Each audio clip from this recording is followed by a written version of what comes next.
Coming up through go-karting, I'd won a few races, won some championships, but there's really not a set path for motorsports. Like, you kind of got to go out and find those opportunities for yourself.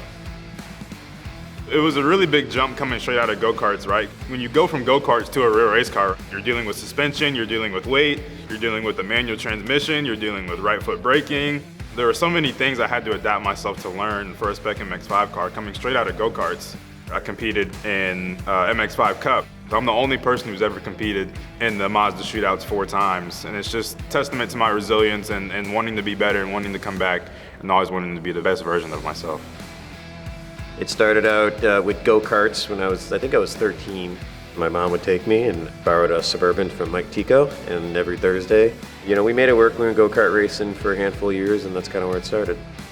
I always wanted to race Daytona. It drove me crazy. It was just going to drive me nuts if I didn't get to do this.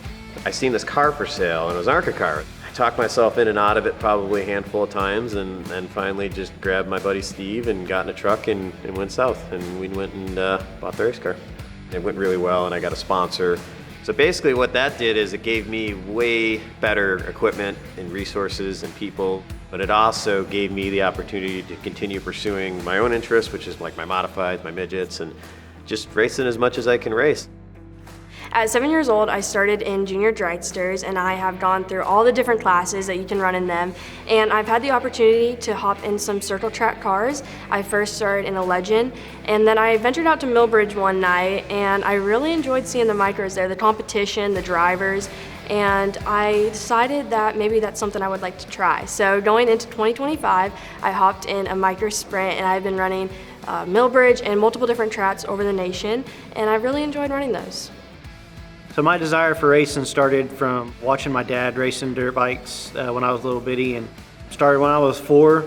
He told me he'd give me a dirt bike when I learned how to ride without training wheels. So training wheels came off the bicycle, and he got me a dirt bike, and we started from there with a little PW50, and had a great amateur career, and crashed and broke my back. About a year went by. Some friends of ours that we raced dirt bikes with, he bought a dirt track car, which he had a past history of racing dirt track cars, and like, hey, y'all need to come out and watch us out here at Cotton Bowl. When I decided I was going to want to try and race these cars, me and Dad sat down in the shop and started thinking of how we were going to make the hand controls work. We were running Batesville, and he was running it there, and him and Kenny Schrader came up, and we're looking at the car because they couldn't believe how good I was driving it, with not having use of my feet. 2019, and that was that year, and that car was what I got my first win in.